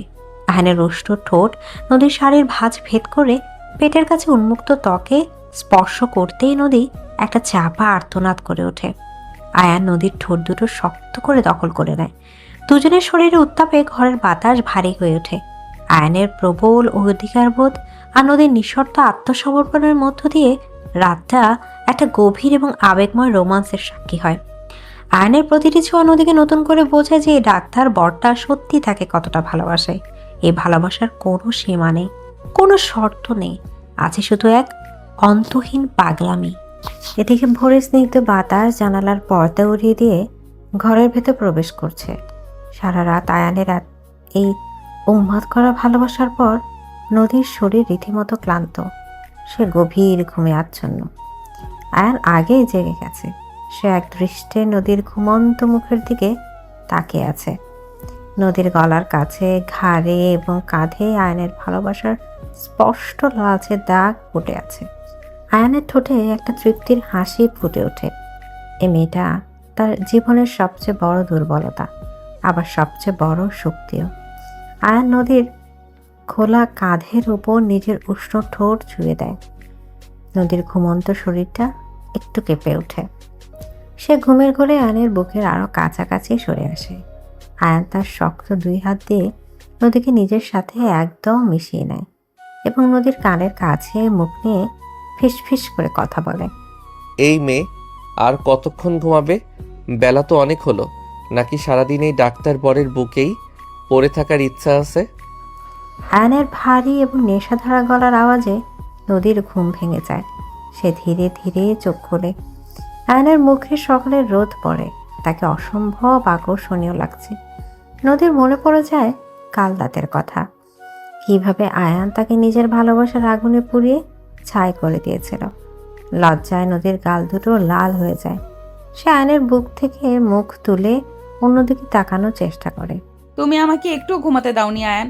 সারা রাত ধরে আমার উপর অত্যাচার করেছো। আমার সারা শরীর এখনো ব্যথা করছে। তুমি সত্যি একটা অমানুষ। আয়ান শব্দ করে হেসে ওঠে। সে নদীর থুতনি ধরে মুখটা নিজের দিকে ঘুরিয়ে নেয়। আয়ানের চোখে অদ্ভুত এক দুষ্টুমি খেলা করছে। আমি তো আগেই বলেছিলাম আমার এই অত্যাচার তোমাকে সহ্য করতে হবে, আর এই অত্যাচার তো আমি সারা জীবন করব। তুমি কি ভেবেছ তুমি আমার হাত থেকে এত সহজে রেহাই পাবে? তুমি আমার, তোমার শরীরের প্রতিটা ইঞ্চি আমার। আয়ান কথাগুলো বলতে বলতে নদীর ঠোঁটে একটা গভীর চুম্বন এঁকে দেয়। নদীর সমস্ত ক্লান্তি যেন মুহূর্তে উধাও হয়ে যায়। সে নিজের দুই হাত দিয়ে আয়ানের গলা জড়িয়ে ধরে এই ভালোবাসার খেলায় যোগ দেয়। বেশ কিছুক্ষণ পর আয়ান যখন নদীকে ছাড়ে, নদীর শ্বাস দ্রুত হয়ে গেছে। আয়ান খাট থেকে নেমে দাঁড়ায় এবং নিজের ট্রাউজারটা পরে নেয়। আজ কিন্তু বাড়িতে অনেক কাজ। রাফি আজ দেশে ফিরছে, বিকেলে ওর আসার কথা। তানিশা তো খুশিতে পাগল হয়ে আছে। তুমি তাড়াতাড়ি উঠে ফ্রেশ হয়ে নাও, আমি নিচে যাচ্ছি। আয়ান ওয়াশরুমের দিকে পা বাড়ায়। নদী বিছানা থেকেই উঠে বসে। রাফি ভাইয়া আসছে শুনে তারও খুব ভালো লাগছে। তানিশা মেয়েটা অনেক দিন ধরে রাফির জন্য অপেক্ষা করছে। নদী দ্রুত শাড়ি গুছিয়ে নিয়ে আয়ান বের হওয়ার পর ওয়াশরুমে ঢুকে পড়ে। নিচে ডাইনিং টেবিলে আজ উৎসবের আমেজ। শফিক সাহেব এবং সালমা বেগম দুজনেই খুব খুশি। রহিম চাচা বাজার থেকে বড় মাছ আর মাংস নিয়ে এসেছেন। দাদি সোফায় বসে তসবিহ পড়ছেন আর মিটমিট করে হাসছেন। তানিশা একটা সুন্দর সালোয়ার কামিজ পরে সারা বাড়ি ঘুরে বেড়াচ্ছে। মা, রাফির কিন্তু চিংড়ি মাছের মালাইকারি খুব পছন্দ। তুমি নিজ হাতে বানাবে কিন্তু। ও তো বিদেশের ওই বিস্বাদ খাবার খেয়ে খেয়ে শুকিয়ে কাঠ হয়ে গেছে।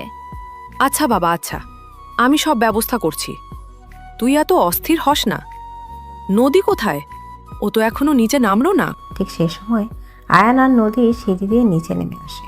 নদীর পরনে একটা গাঢ় নীল রঙের সুতির শাড়ি, চুলগুলো ভেজে এবং এক পাশে রাখা। আয়ান একটা ক্যাজুয়াল শার্ট পরে আছে। তাকে দেখে রহিম চাচা তাড়াতাড়ি চা নিয়ে আসেন। ছোট সাহেব, আপনার চা। আর বৌমা, তুমি রান্নাঘরে এসো, তোমার শাশুড়িমা ডাকছেন। নদী আগে নাস্তা করবে, তারপর অন্য কাজ। রহিম চাচা, নদী তুমি এখানে এসে বসো। আয়ান নিজের পাশে চেয়ারটা টেনে নেয়। নদী বাধ্য মেয়ের মতো সেখানে বসে পড়ে। তানিশা নদীর দিকে তাকিয়ে চোখ মারে। ভাবি, ভাইয়া তো দেখছি তোমাকে একদম চোখে চোখে রাখছে। কাল রাতের পর মনে হচ্ছে ভাইয়ার রাগ একটু কমেছে। তানিশার কথায় নদী লজ্জায় মাথা নিচু করে ফেলে। আয়ান তানিশার দিকে কড়া চোখে তাকায়। তুই নিজের চরকায় তেল দে তানিশা। রাফি আসছে বলে কি তোর পড়াশোনা সব লাটে উঠেছে? আহা আয়ান, মেয়েটাকে আজ অন্তত বকিস না। রাফি অনেকদিন পর আসছে, বাড়ির পরিবেশটা একটু আনন্দদায়ক থাকতে দে। আয়ান আর কিছু বলে না। সে নিজের প্লেট থেকে খাবার নিয়ে নদীর প্লেটে তুলে দেয়। নদী চুপচাপ খেতে শুরু করে। পারিহা ফুফুয়া তুলি এতক্ষণ নিজেদের ঘরে ছিল, তারা এখন ডাইনিং রুমে এসে হাজির হয়। তুলির চোখ মুখ খোলা, মনে হচ্ছে সারা রাত কেঁদেছে। কাল দাদির বকুনি খাওয়ার পর সে একদম চুপসে গেছে। রাফি আসছে শুনে খুব ভালো লাগছে ভাবি, কিন্তু আমাদের তুলিরও তো একটা ব্যবস্থা করতে হবে। আয়নার তো বিয়ে হয়ে গেল, এখন তুলির জন্য একটা ভালো ছেলে দেখো শফিক ভাই। হ্যাঁ ফারিয়া, আমি দেখছি তুমি আমার নিজের মেয়ের মতোই, ওর জন্য আমি সবচেয়ে ভালো ছেলেই খুঁজবো। তুলি আর চোখে নদীর দিকে তাকায়। নদীর মানে একটু অস্বস্তি হলেও সে আয়ানের উপস্থিতির কারণে নিজেকে সামলে নেয়। আয়ান খাওয়া শেষ করে উঠে দাঁড়ায়। নদী, আমি হাসপাতালে যাচ্ছি। দুপুরে আমার ফিরতে একটু দেরি হতে পারে। রাফি আসার আগে আমি ঠিক চলে আসব। তুমি কিন্তু নিজের শরীরের যত্ন নেবে। আর হ্যাঁ, বিকেলের দিকে রিয়া আর তারিক আসতে পারে। ওদের সাথে তুমি চাইলে গল্প করতে পারো, কিন্তু বাড়ি থেকে বের হওয়ার কথা ঘুণা করেও ভাববে না। আচ্ছা, আমি কোথাও যাব না, তুমি সাবধানে যেও।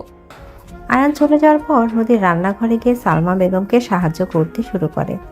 দুপুরের দিকে নদীর প্রিয় বান্ধবী রিয়া আর তার হবু স্বামী তারিক আসে। রিয়া নদীর সাথে অনেকক্ষণ গল্প করে। তারা ড্রয়িং রুমে বসে হাসাহাসি করছিল। দোস্ত, সামনে তো আমার বিয়ে, তুই আমার সাথে একটু শপিংয়ে যাবি না? আয়ন ভাই কি তোকে একদমই ছাড়বে না? তুই তো জানিস ও কতটা পজিটিভ। ওকে না বলে আমি এক পাও বাইরে ফেলতে পারবো না।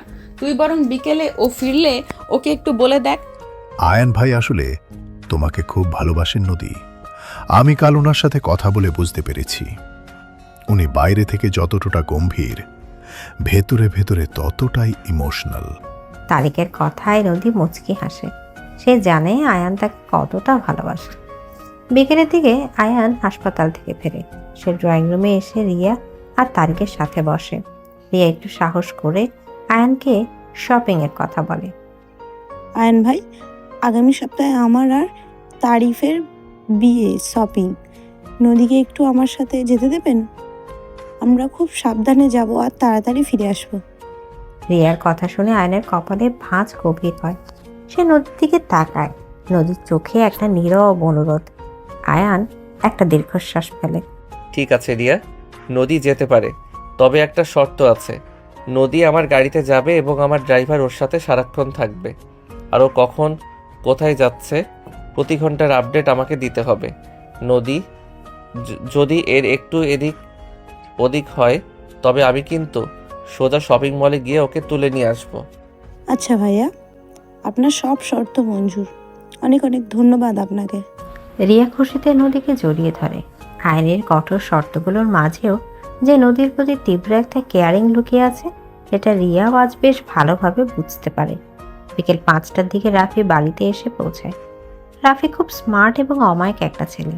তাকে দেখে তানিশার চোখ আনন্দে চকচক করে ওঠে। শফিক সাহেব, সালমা বেগম, দাদি সবাই রাফিকে খুব আদরে বরণ করে নেয়। আয়ান এগিয়ে গিয়ে রাফির সাথে কোলাকুলি করে। কেমন আছো আয়ান ভাই? অনেকদিন পর দেখা। ভাবির সাথে তো আমার পরিচয় হয়নি। আমি ভালো আছি রাফি। এই হলো নদী তোর ভাবি, আর নদী এ হলো রাফি, তানিশার হবু বর। নদী হাসি মুখে রাফির সাথে কুশল বিনিময় করে। রাফি তানিশার দিকে তাকিয়ে একটা মিষ্টি হাসি দেয়। পুরো বাড়ি আজ আনন্দের বন্যায় ভাসছে। সন্ধ্যার দিকে নদীর বাবা কামাল সাহেব, মা শিরিন, বড় ভাই সাজিদ এবং মৃদু ভাবি আসে। রিয়া তারিকও থেকে গেছে। সবাই মিলে ড্রয়িং রুমে এক বিশাল আড্ডা আর আসর বসেছে। রাফি, তুমি তো এবার দেশেই সেটেল হয়ে যাচ্ছ, তাই না? তানিশা কিন্তু তোমার অপেক্ষায় প্রহর গুনতে গুনতে অর্ধেক হয়ে গেছে। সাজ্জিদ ভাই, এবার দেশে ব্যবসা শুরু করার ইচ্ছে আছে। আয়ান ভাই আর অপিকা আঙ্কেলের সাথে কথা বলেই সব সিদ্ধান্ত নেব। সবাই যখন গল্পে মশগুল, তখন তুলি একটা সুযোগ খোঁজার চেষ্টা করে। সে মিতুভাবির পাশে গিয়ে বসে এবং খুব নিচু গলায় কথা বলতে শুরু করে। মিতু ভাবি, আপনি তো নদীর আপন ভাবি, আপনি কিছু বলছেন না কেন? আয়ান ভাইয়া নদীকে কিভাবে একটা বন্দি পাখির মতো আটকে রেখেছে সেটা কি আপনারা চোখে দেখতে পাচ্ছেন না? আজ রিয়া শপিংয়ে যাওয়ার কথা বলল, সেখানেও আয়ান ভাইয়া কতগুলো কঠিন শর্ত জুড়ে দিল। নদী তো নিজের মতো করে একটু নিঃশ্বাসও নিতে পারে না। তুলির কথাগুলো মিতু খুব মন দিয়ে শোনে, কিন্তু মিতু খুব বুদ্ধিমতী মেয়ে। সে তুলির এই বিষাক্ত কথার উদ্দেশ্য খুব ভালো করে বুঝতে পারে। মিতু একটু জোরেই কথা বলে ওঠে, যাতে ড্রয়িং রুমে অনেকেই শুনতে পায়। তুলি, বন্দি পাখি আর আদরের পাখির মধ্যে অনেক পার্থক্য আছে। আয়ান নদীকে ভালোবাসে বলেই ওকে এত আগলে রাখে। আজকালকার দিনে এমন কেয়ারিং স্বামী পাওয়া তো ভাগ্যের ব্যাপার। আমার তো মনে হয় নদীর মতো সুখী মেয়ে এই দুনিয়ায় আর দুটো নেই। তোমার এত চিন্তা করার কোনো কারণ নেই তুলি। মিতুর এই সোজা সাপটা উত্তরে তুলির মুখটা কালো হয়ে যায়। সাজিদ আর কামাল সাহেবও মিতুর কথায় সায় দেন। আয়ান এতক্ষণ বারান্দায় দাঁড়িয়ে ডাক্তার কবিরের সাথে ফোনে একটা পেশেন্ট নিয়ে কথা বলছিল। সে ঘরে ঢুকে মিতুর কথাগুলো শুনতে পায়। আয়নের বুকটা গর্বে ফুলে ওঠে। সে নদীর দিকে তাকায়। নদীও আয়ানের দিকে তাকিয়ে একটা তৃপ্তির হাসি দেয়। ফারিহা ফুফু তুলির এই অপমানে খুব রেগে যান। মিতু, তুমি অনেক বড় বড় কথা বলছো। আমার মেয়ে তো শুধু নদীর ভালোর জন্যই কথাটা বলেছিল। আয়নের এই পাগলামিটা যে একদিন নদীর জন্য বিপদ ডেকে আনবে, সেটা তোমরা বুঝতে পারছো না। ফারিহা ফুপুর কথা শেষ হওয়ার আগেই আয়ান তার গম্ভীর গলা দিয়ে কথা বলে ওঠে। পুরো ড্রয়িং রুম মুহূর্তেই শান্ত হয়ে যায়। ফুপু, আমি আপনাকে শেষবারের মতো একটা কথা পরিষ্কার করে বুঝিয়ে দিচ্ছি। আমার স্ত্রীর ভালো কিসে আর খারাপ কিসে সেটা বোঝার জন্য আমার কারো উপদেশের প্রয়োজন নেই। নদী আমার স্ত্রী, আমার জীবনের অবিচ্ছেদ্য অংশ। ওকে কিভাবে রাখতে হবে, ওর অধিকার কিভাবে রক্ষা করতে হবে সেটা এই আয়ান চৌধুরী খুব ভালো করেই জানে। তুলিকে বলবেন আমার স্ত্রীর ব্যাপারে যেন আর কখনো নাক না গলায়। যদি এরপর আমি ওর মুখে নদীর নামে কোনো কথা শুনি, তবে আমি ভুলে যাব যে ও আমার ফুফাতো বোন। আয়নের এই ভয়ঙ্কর হুমকিতে ফারিহা ফুফু আর তুলি দুজনই চুপ হয়ে যায়। শফিক সাহেব পরিবেশটা শান্ত করার চেষ্টা করেন। আয়ান, বড়দের সাথে এভাবে কথা বলতে হয় না। ফারিয়া, তুমিও মেয়েকে একটু সামনে রেখো। আজ রাফি এসেছে, সবাই মিলে আনন্দ করছি, এখানে এসব কথা কেন উঠছি? নদী আয়নের হাতটা আলতো করে চেপে ধরে তাকে শান্ত করার চেষ্টা করে। আয়ান নদীর হাতের উপর নিজের হাত রেখে একটু হাসে। তার রাগটা নদীর ছোঁয়ার নিমিষে গলে যায়। রাতের খাবার শেষ করে অতিথিরা সবাই একে একে বিদায় নেয়। রাফিকেও গেস্ট রুমে থাকতে দেওয়া হয়। বাড়িটা আবার নিস্তব্ধতায় ডুবে যায়। রাত গভীর হয়েছে। আয়ন আর নদী তাদের ঘরে ফিরে এসেছে। নদী আয়নার সামনে দাঁড়িয়ে নিজের কানে দুল খুলছিল। আয়ন ঘরের দরজাটা বন্ধ করে নদীর পেছনে এসে দাঁড়ায়। সে নদীর ঘাড়ের উপর নিজের থুতনি রেখে আয়নার দিকে তাকায়। আজ তুমি খুব সুন্দর করে হাসছিলে নদী। তোমার ওই হাসিটা দেখলে আমার মনে হয় পৃথিবীর সব শান্তি যেন আমার হাতের মুঠোয় চলে এসেছে। নদীর বুকের ভেতরটা থক করে ওঠে। আয়নের গলার স্বর এখন একদম নেশাগ্রস্ত। সে নদীর ঘাড়ের কাছে খোলা ত্বকে একটা গভীর চুমু এঁকে দেয়। নদীর সারা শরীর কেঁপে ওঠে। আয়ন, তুমি সত্যি আমাকে এত ভালোবাসো? মাঝে মাঝে আমার মনে হয় আমি স্বপ্ন দেখছি। তুমি সবার সামনে এত গম্ভীর থাকো আর আমার কাছে এলে একদম পাগল হয়ে যাও। আয়ান নদীকে নিজের দিকে ঘুরিয়ে নেয়। সে তার দুই হাত দিয়ে নদীর কোমর শক্ত করে জড়িয়ে ধরে। আমি পাগল তো শুধু তোমার জন্যই নদী। তুমি ছাড়া এই আয়ান চৌধুরীর আর কোনো অস্তিত্ব নেই। আজ যখন ওই তুলি তোমার নামে কথা বলছিল, আমার মনে হচ্ছিল পুরো পৃথিবীটা জ্বালিয়ে দেই। আমি তোমাকে কারো কথার আঘাতেও কষ্ট পেতে দেব না। এদিকে আয়নের চোখের দিকে তাকিয়ে নদী দেখতে পায় সেখানে এক অকপট ভালোবাসা, তার তীব্র অধিকারবোধ জ্বলজ্বল করছে। নদী নিজের 2 হাত দিয়ে আয়ানের মুখটা জড়িয়ে ধরে। আমি জানি আয়ান, আমি সব জানি। আমি শুধু তোমার আর তোমার এই অত্যাচারের কোনো অভিযোগ নেই। আমি তোমাকে অনেক ভালোবাসি। এদিকে নদীর এই কথায় আয়ানের ভেতরে সব বাঁধ ভেঙে যায়।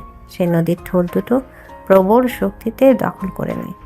এই চুম্বন কোনো সাধারণ চুম্বন নয়, এটা যেন একটা যুদ্ধ, ভালোবাসার যুদ্ধ। আয়ান নদীর ঠোঁট কামড়ে ধরে তার ভেতরে সমস্ত আবেগ ঠেলে দেয়। নদীর দম বন্ধ হয়ে আসার উপক্রম হয়, কিন্তু সে আয়ানকে ছাড়তে চায় না। সে আয়ানের পিঠের শার্ট খামচে ধরে তাহলে বন্যতার সাড়া দেয়। আয়ান এক রাতে নদীর শাড়ির আঁচলটা টেনে সরিয়ে দেয় এবং নদীর উন্মুক্ত পেটে নিজের গরম হাতটা রাখে। নদীর শরীরটা ধনুকের মতো বেঁকে ওঠে। তুমি আজ আমাকে শেষ করে দেবে নদী। তোমার এই শরীর, তোমার এই গন্ধ আমাকে পাগল করে দিচ্ছে। আমি তোমাকে আজ একটু ছাড়বো না। আয়ান ফিসফিস করে কথাগুলো বলতে বলতে নদীর গলা থেকে বুক পর্যন্ত একের পর এক চুমুর বন্যা বইয়ে দেয়। নদীর ঘুম থেকে একটা অস্পষ্ট গোঙানি বেরিয়ে আসে। আয়ান নদীকে পাঁচাকলা করে কোলে তুলে নিয়ে বিছানার উপর ফেলে দেয়। সে নদীর উপর ঝুঁকে পড়ে, তার শাড়ির কুচিগুলো এক টানে খুলে ফেলে। নদীর সুন্দর শরীরটা চাঁদের আলো উদ্ভাসিত হয়ে ওঠে। সে নদীর উপর ঝুঁকে পড়ে তার শাড়ির কুচিগুলো এক টানে খুলে ফেলে। নদীর সুন্দর শাড়ির শরীরটা চাঁদের আলোয় উদ্ভাসিত হয়ে ওঠে। আয়নের চোখ দুটো ক্ষুধার্তের বাঘের মতো জ্বলছে। সে নদীর উন্মুক্ত শরীরের উপর নিজের অধিকারের চিহ্ন আঁকতে শুরু করে। আয়নের প্রতিটা ছোঁয়া, প্রতিটা চুম্বন নদীর শরীরের প্রতিটা কোষকে জাগিয়ে তোলে। সে আয়নের চুলের ভেতর আঙুল ঢুকে তাকে আরো কাছে টানে নেয়। ঘরের নিস্তব্ধতা ভেঙে শুধু দুটি মানুষের ভারী শ্বাস প্রশ্বাস আর আদিম ভালোবাসার শব্দ শোনা যাচ্ছে। আয়ান নদীর শরীরে কোনো অংশই আজ বাদ দিচ্ছে না। তার গরম ঠোঁট নদীর নাভির কাছে স্পর্শ করতেই নদী কেঁপে উঠে আয়ানের নাম ধরে ডাকে। আয়ান প্লিজ। আয়ান কোনো কথা শোনে না। সে নদীর 2 হাতে মাথার উপর শক্ত করে চেপে ধরে এবং তার ঠোঁটে আবার একটা রাক্ষসের চুম্বন এঁকে দেয়। আজকের রাতটা শুধু তাদের দুজনের। এ ডাক্তার বরের তীব্র অধিকার বোধ, শাসন আর তার গভীরে লুকিয়ে থাকা এক মহা সমুদ্রের মতো ভালোবাসার কাছে নদী নিজেকে সম্পূর্ণভাবে সঁপে দেয়। দুজনের শরীরের উত্তাপে ঘরের বাতাস ভারী হয়ে ওঠে। আয়নের ভালোবাসার এই মিষ্টি অত্যাচার নদীর মনে একটা স্থায়ী জায়গা করে নেয়।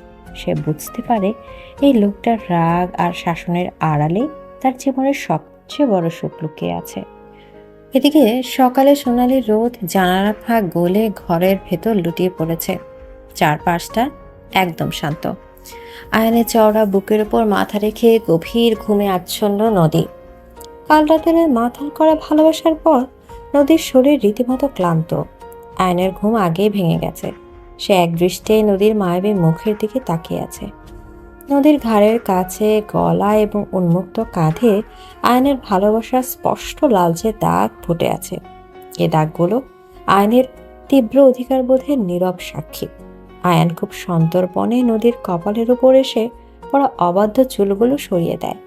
মেয়েটা তার জীবনের সবচেয়ে বড় দুর্বলতা, আবার সবচেয়ে বড় শক্তিও। আয়ান নদীর কপালে একটা দীর্ঘ এবং উষ্ণ চুমু এঁকে দেয়। নদীর ঘুমন্ত শরীরটা একটু কেঁপে ওঠে। সে ঘুমের ঘরে আয়ানের বুকের আরো কাছাকাছি সরে আসে। আয়ান তার শক্ত 2 হাত দিয়ে নদীকে নিজের সাথে একদম মিশিয়ে দেয়। আর কতক্ষণ ঘুমাবে নদী? বেলা তো অনেক হলো। নাকি সারাদিন এই ডাক্তার বরের বুকেই পড়ে থাকার ইচ্ছা আছে? আয়নের ভারী এবং নেশাদার গলার আওয়াজে নদীর ঘুম ভেঙে যায়। সে ধীরে ধীরে চোখ খোলে। আয়নের মুখে সকালে রোদ পড়ে তাকে অসম্ভব আকর্ষণীয় লাগছে। নদীর মনে পড়ে যায় কাল রাতের কথা, কিভাবে আয়ান তাকে নিজের ভালোবাসার আগুনে পুড়িয়ে ছাই করে দিয়েছিল। লজ্জায় নদীর গাল দুটো লাল হয়ে যায়। সে আয়নের বুক থেকে মুখ তুলে অন্যদিকে তাকানোর চেষ্টা করে। তুমি আমাকে একটুও ঘুমাতে দাওনি আয়ান। সারা রাত ধরে আমার উপর অত্যাচার করেছো। তুমি সত্যি একটা আস্ত পাগল। আয়ান শব্দ করে হেসে ওঠে। সে নদীর থুতনি ধরে মুখটা নিজের দিকে ঘুরিয়ে নেয়। আয়নের চোখে অদ্ভুত এক দুষ্টুমি খেলা করছে। আমি তো আগেই বলেছিলাম আমার এই অত্যাচার তোমাকে সহ্য করতে হবে। আর এই অত্যাচার তো আমি সারা জীবন করব। তুমি আমার, তোমার শরীরের প্রতিটা ইঞ্চি শুধু আমার। আয়ান কথাগুলো বলতে বলতে নদীর ঠোঁটে একটা গভীর চুম্বন এঁকে দেয়। নদীর সমস্ত ক্লান্তি যেন মুহূর্তেই উধাও হয়ে যায়। সে নিজের 2 হাত দিয়ে আয়নের গলা জড়িয়ে ধরে ভালোবাসার খেলায় যোগ দেয়। বেশ কিছুক্ষণ পর আয়ান যখন নদীকে ছাড়ে, নদীর শ্বাস দ্রুত হয়ে গেছে। আয়ান খাট থেকে নেমে দাঁড়ায় এবং নিজের শার্টটা গায়ে জড়িয়ে নেয়। আজ কিন্তু বাড়িতে অনেক কাজ। রাফি আর তানিশার বিয়ের ডেট ফাইনাল করা হবে আজ। সাজিদ ভাই, কামাল আঙ্কেল সবাই আসবেন। তুমি তাড়াতাড়ি উঠে ফ্রেশ হয়ে নাও, আমি নিচে যাচ্ছি। আয়ান ওয়াশরুমের দিকে পা বাড়ায়। নদী বিছানা থেকে উঠে বসে। তানিশার বিয়ে ঠিক হবে শুনে তার খুব ভালো লাগছে। বাড়িটা আবার আনন্দে ভরে উঠবে। নদী দ্রুত শাড়ি গুছিয়ে নিয়ে আয়ান বের হওয়ার পর ওয়াশরুমে ঢুকে পড়ে। নিচে ড্রয়িং রুমে আজ উৎসবের আমেজ। শফিক সাহেব খবরের কাগজ পড়ছেন আর সালমা বেগম সবার জন্য চায়ের ব্যবস্থা করছেন। দাদি সোফায় বসে তসবি পড়ছেন আর মিটমিট করে হাসছেন। তানিশা খুশিতে সারা বাড়ি ঘুরে বেড়াচ্ছে। রাফি তানিশার দিকে তাকিয়ে মুচকি হাসছে। ঠিক সেই সময় আয়ান আর নদী সিঁড়ি দিয়ে নিচে নেমে আসে। নদীর পরনে একটা গাঢ় লাল রঙের সুতির শাড়ি। ভেজা চুলে তাকে একদম সদ্য ফোটা গোলাপের মতো লাগছে। ছোট সাহেব, আপনার চা। আর বৌমা, তুমি এখানে এসে বসো, আমি তোমার জন্য নাস্তা নিয়ে আসছি। এদিকে রহিম চাচা নদীর খুব যত্ন নেন। আয়ান নিজের পাশে চেয়ারটা টেনে দেয়। নদী সেখানে বসে পড়ে। তানিশা নদীর দিকে তাকিয়ে চোখ মারে।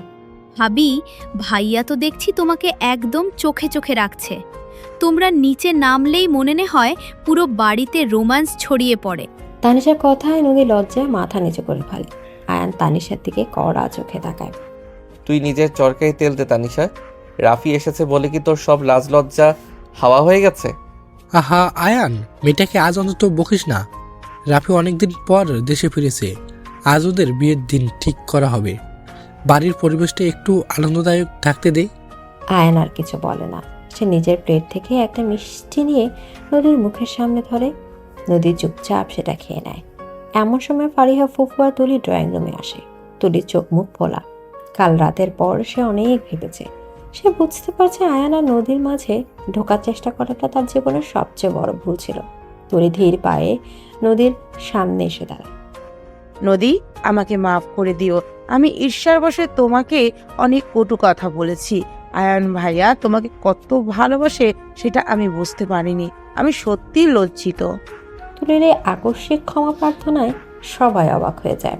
ফারিহা ফুফুও মাথা নিচু করে দাঁড়িয়ে থাকেন। নদীর মনটা খুব নরম। সে বসা থেকে উঠে তুলির হাত দুটো ধরে ফেলে। আপনি এসব কি বলছেন তুলি আপু? আমি কিছু মনে করিনি। আমরা তো একটাই পরিবার। এইসব পুরনো কথা ভুলে যান। নদীর বিশাল হৃদয়ের পরিচয় পেয়ে আয়নের বুকটা গর্বে ফুলে ওঠে। সে নদীর দিকে এক দৃষ্টে তাকিয়ে থাকে। ফারিহা ফুফু নদীর মাথার হাত বুলিয়ে দেন। ভালো, পরিবারের ভেতরে সব কালো মেঘ যেন আজ চিরতরে কেটে গেছে। সকাল গড়িয়ে দুপুর হয়। আয়ান আজ হাসপাতাল যায়নি। সে বাড়িতে থেকে সব কিছু তদারকি করছে। দুপুরের দিকে নদীর বাবা কামাল সাহেব, মা শিরিন, বড় ভাই সাজিদ এবং মৃদুভাবে এসে উপস্থিত হন। রিয়া আর তারিকও এসেছে। ডাক্তার কবির এবং তার স্ত্রী স্নেহাও চলে এসেছেন। হাসপাতালেও আজ ডাক্তার হাসান আয়ানের ডিউটিটা কভার করে দিচ্ছেন। পুরো বাড়ি মানুষে গিজগিজ করছে। সবার জীবনে আজ একটা আনন্দের ছোঁয়া। তা বেআই সাহেব, রাফি তো দেশে ফিরে এলো। এবার ছেলে মেয়ে দুটোর 4 হাত এক করে দিন, আমরাও একটু মিষ্টি মুখ করি। হ্যাঁ কামাল ভাই, সেই জন্যই তো আজ আপনাদের সবাইকে ডাকা। আগামী মাসের 10 তারিখে আমরা বিয়ের দিন ঠিক করেছি। আপনারা কি বলেন? সবাই এক বাক্যে রাজি হয়ে যায়। ড্রয়িং রুমে খুশির বন্যা বয়ে যায়। শিরিন আর সালমা বেগম একে অপরকে জড়িয়ে ধরেন। সাজিদ আর মৃত তানিশাকে অভিনন্দন জানায়। ডাক্তার কবির আয়নের পিঠ চাপড়ে দেন। আয়ান, বোনের বিয়ে তো ঠিক হয়ে গেল। এবার তোর আর নদীর পালা। তোরা কবে সুসংবাদ দিচ্ছিস? ডাক্তার কবির আর স্নেহার কথায় পুরো ড্রয়িং রুম হাসিতে ফেটে পড়ে। নদী লজ্জায় আয়নের পেছনে গিয়ে দাঁড়ায়। আয়ন সবার সামনে নদীর হাতটা শক্ত করে ধরে রাখে। তার এই প্রকাশ্য অধিকারবোধ নদীকে একটা অদ্ভুত নিরাপত্তা দেয়। দুপুরের বিশাল আয়োজনের পর সবাই যখন আড্ডায় ব্যস্ত, তখন নদীর হঠাৎ করে মাথাটা একটু ঘুরে ওঠে। সে ড্রয়িং রুমের একটা সোফায় বসে পড়ে। তার মুখটা ফ্যাকাশে হয়ে যায়। নদীর এই অবস্থা আয়ানের তীক্ষ্ণ নজর এড়ায় না। সে মুহূর্তের মধ্যে ভিড় ঠেলে নদীর সামনে এসে হাঁটু গেড়ে বসে পড়ে। তার চোখে মুখে চরম আতঙ্কের ছাপ। কি হয়েছে নদী? খারাপ লাগছে? তুমি ঘামছো কেন? আয়ান নদীর কপালে হাত দিয়ে তাপমাত্রা চেক করে। তারপর নিজের পকেট থেকে রুমাল বের করে নদীর মুখের ঘাম মুছিয়ে দেয়। পুরো ড্রয়িং রুমে হঠাৎ শান্ত হয়ে যায়। সবাই চিন্তিত মুখে নদীর দিকে তাকায়। কিছু হয়নি আয়ান, আমি ঠিক আছি। হয়তো একটু বেশি ক্লান্তি লাগছে, তুমি এতটা চিন্তা করো না। আয়ান কোনো কথা শোনে না। সে সবার সামনে নদীকে পাজা কোলা করে কোলে তুলে নেয়। নদীর চোখ বড় বড় হয়ে যায়। আমি ডাক্তার নদী, আমার চোখের সামনে তুমি অসুস্থ বোধ করবে আর আমি চিন্তা করব না। মা, আমি নদীকে ওপরে নিয়ে যাচ্ছি, ও এখন বিশ্রাম নেবে, কেউ ওকে বিরক্ত করবে না। আয়ান সোজা সিঁড়ি ভেঙে উপরে উঠে যায়। সাজিদ আর মিতু একে অপরের দিকে তাকিয়ে হাসে। আয়ান নদীকে কতটা ভালোবাসে সেটা আজ আর কারো কাছেই অজানা নেই। ঘরে এসে আয়ান নদীকে খুব সাবধানে বিছানায় শুয়ে দেয়। সে নিজের হাতে নদীর শাড়ির আঁচলটা ঠিক করে দেয় এবং ফ্যানটা বাড়িয়ে দেয়। নদীর পাশে বসে এক হাতে নদীর হাতটা ধরে রাখে আর অন্য হাত দিয়ে নদীর মাথায় বিল কাটতে শুরু করে। তুমি নিজের একটু যত্ন নাও না নদী? সকালে ঠিক মতো নাস্তা করনি। আমি জানি তুমি রিয়াদের সাথে গল্প করতে গিয়ে পানি পর্যন্ত খাওনি। তুমি সত্যিই বড্ড বেশি বাড়াবাড়ি করো আয়ান। সামান্য একটু মাথা ঘুরেছে আর তুমি সবার সামনে আমাকে এভাবে কোলে তুলে নিয়ে এলে। আমার বাবা মা কি ভাবলো বলো তো? আয়ান নদীর খুব কাছে ঝুঁকে পড়ে। তার চোখের দৃষ্টিতে এখন আর কোনো রাগ নেই, আছে শুধু এক বিশাল মহাসমুদ্রের মতো ভালোবাসা। আমার বউ অসুস্থ হলে আমি তাকে কোলে তুলে নেব, এতে কে কি ভাবলো তাতে আমার কিছু যায় আসে না নদী। আমি তোমাকে হারিয়ে ফেলার ভয় পাই। তুমি একটুখানি ব্যথা পেলেও আমার বুকের ভেতরটা ছিঁড়ে যায়। তুমি আমার অস্তিত্ব নদী। আয়নের গলার স্বর ভারী হয়ে আসে। এই শক্ত মনের মানুষটা যে তার জন্য এতটা ইমোশনাল হতে পারে, এটা ভেবেই নদীর দুই চোখ পানিতে ভরে ওঠে। সে নিজের হাতটা বাড়িয়ে আয়নের মুখটা ছুঁয়ে দেয়। তুমি একটা পাগল আয়ান, আমি কোথাও যাব না। আমি সারা জীবন তোমার এই অত্যাচার সহ্য করার জন্য বেঁচে থাকবো। আমি তোমাকে অনেক অনেক ভালোবাসি, খুব বেশি ভালোবাসি। আয়ান নদীর কপালে একটা দীর্ঘ চুমু খায়। নদীর ক্লান্তি কাটার জন্য আয়ান সারাদিন নদীর পাশে বসে থাকে। বিকেলের দিকে অতিথিরা সবাই একে একে বিদায় নেয়। রাফি আর তারিকও চলে যায়। শুধু রিয়া যাওয়ার আগে নদীর সাথে সাথে দেখা করে যায়। দোস্ত, তুই সত্যিই ভাগ্যবতী। আয়ন ভাইয়ের মতো একজন মানুষ পাওয়া তো ভাগ্যের ব্যাপার। তোরা সবসময় এভাবেই সুখে থাকিস। রিয়া চলে যাওয়ার পর বাড়িটা আবার নিস্তব্ধতায় ডুবে যায়। রাতের বেলা বাইরের আকাশটা আজ একদম পরিষ্কার। আকাশে বিশাল একটা চাঁদ উঠেছে। চাঁদের আলো জানালার পর্দা ভেদ করে সোজা আয়ান আর নদীর বিছানায় এসে পড়েছে। নদীর শরীর এখন একদম ঠিক। সে বারান্দায় দাঁড়িয়ে বাইরের শান্ত পরিবেশটা দেখছিল।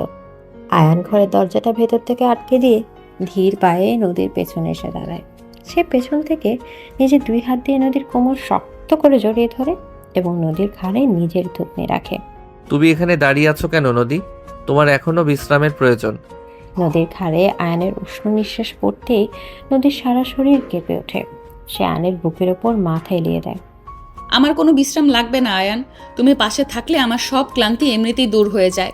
আজ সারা দিন তুমি যেভাবে আমার যত্ন নিয়েছো, আমার মনে হচ্ছিল আমি পৃথিবীর সবচেয়ে কোনো দামি রত্ন। আয়ান নদীকে নিচের দিকে ঘুরিয়ে নেয়। সে তার দুই হাত দিয়ে নদীর মুখটা খুব যত্নে নিজের তালুর ভেতর নেয়। আয়ানের চোখের ভেতরে আজ এক অকপট প্রেম আর আদিম বাসনা জ্বলজ্বল করছে। তুমি রত্নের চেয়ে অনেক বেশি দামি নদী। তুমি আমার প্রাণ। ওই ফাহিম নামের ছেলেটা যখন তোমার জীবনে আসতে চেয়েছিল, আমার মনে হয়েছিল পুরো দুনিয়াটা ধ্বংস করে দেই।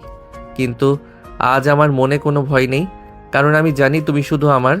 তোমার এই হাসি, তোমার এই অভিমান, তোমার এই শরীর, সব কিছু শুধু আমার অধিকারে। আয়নের কথাগুলো নদীর বুকের ভেতর একটা অদ্ভুত শিহরণ জোগায়। নদী নিজের দুই হাত দিয়ে আয়নের গলা জড়িয়ে ধরে। আমি শুধুই তোমার আয়ান, আমার প্রতিটা নিঃশ্বাস শুধু তোমার নামে বরাদ্দ। আমাকে আজ তোমার সবটুকু ভালোবাসা দিয়ে ভরিয়ে দাও। নদীর এই নিঃশর্ত সমর্পণ আয়নের ভেতরে সব বাধা ভেঙে দেয়। সে নদীর ঠোঁট দুটো প্রবল শক্তিতে দখল করে নেয়। এই চুম্বন কোনো সাধারণ চুম্বন, এটা যেন দুটো আত্মার এক গভীর মিলন। আয়া নদীর ঠোঁট কামড়ে ধরে তার ভেতরে সমস্ত আবেগ ঠেলে দেয়। নদীর দম বন্ধ হয়ে আসার উপক্রম হয়, কিন্তু সে আয়নকে ছাড়তেই চায় না। সে আয়নের পিঠের শার্ট খামচে ধরে তার এই বন্যতার সাড়া দেয়। আয়ন এক হাতে নদীর শাড়ির আঁচলটা টেনে সরিয়ে দেয়।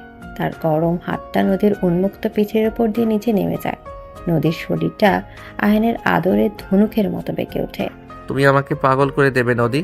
তোমার এই শরীর, তোমার এই গন্ধ আমাকে সব ভুলিয়ে দেয়। আয়ান ফিসফিস করে কথাগুলো বলতে বলতে নদীর গলা থেকে বুক পর্যন্ত একের পর এক ঝুমুর বন্যা বইয়ে দেয়। নদীর মুখ থেকে একটা অস্পষ্ট গোঙানি বেরিয়ে আসে। আয়ান নদীকে পাজা কোলা করে কোলে তুলে নিয়ে বিছানার ওপর ফেলে দেয়। সে নদীর উপর ঝুঁকে পড়ে, তার শাড়ির কুচিগুলো এক টানে খুলে ফেলে। নদীর মায়াবী শরীরটা চাঁদের আলোয় উদ্ভাসিত হয়ে ওঠে। আয়নের চোখ দুটো ক্ষুধার্ত বাঘের মতো চলছে। সে নিজের শার্টটা এক ঝটকায় খুলে মেঝেতে ছুঁড়ে ফেলে। আয়নের প্রতিটা ছোঁয়া, প্রতিটা চুম্বন নদীর শরীরের প্রতিটা কোষকে জাগিয়ে তোলে। সে আয়নের চুলের ভেতর আঙুল ঢুকে তাকে আরো কাছে টেনে নেয়। ঘরের নিস্তব্ধতা ভেঙে শুধু দুটি মানুষের ভারী শ্বাস প্রশ্বাস আর আদিম ভালোবাসার শব্দ শোনা যাচ্ছে। আয়নের শক্ত শরীরটা নদীর নরম শরীরের সাথে একদম মিশে যায়। তার গরম ঠোঁট নদীর নাভির কাছে স্পর্শ করতেই নদী কেঁপে উঠে আয়নের নাম ধরে ডাকে। আয়ান। আয়ান কোনো কথা শোনে না। সে নদীর দুই হাত মাথার উপর শক্ত করে চেপে ধরে এবং তার ঠোঁটে আবার একটা রাক্ষসের চুম্বন এঁকে দেয়। আজকের রাতটা শুধু তাদের দুজনের শরীরের উত্তাপে ঘরের বাতাস ভারী হয়ে ওঠে। আয়নের প্রবল অধিকার বোধ আর নদীর নিঃশর্ত আত্মসমর্পণের মধ্য দিয়ে রাতটা অনেক গভীর এবং আবেগময় রোমাঞ্চের সাক্ষী হয়।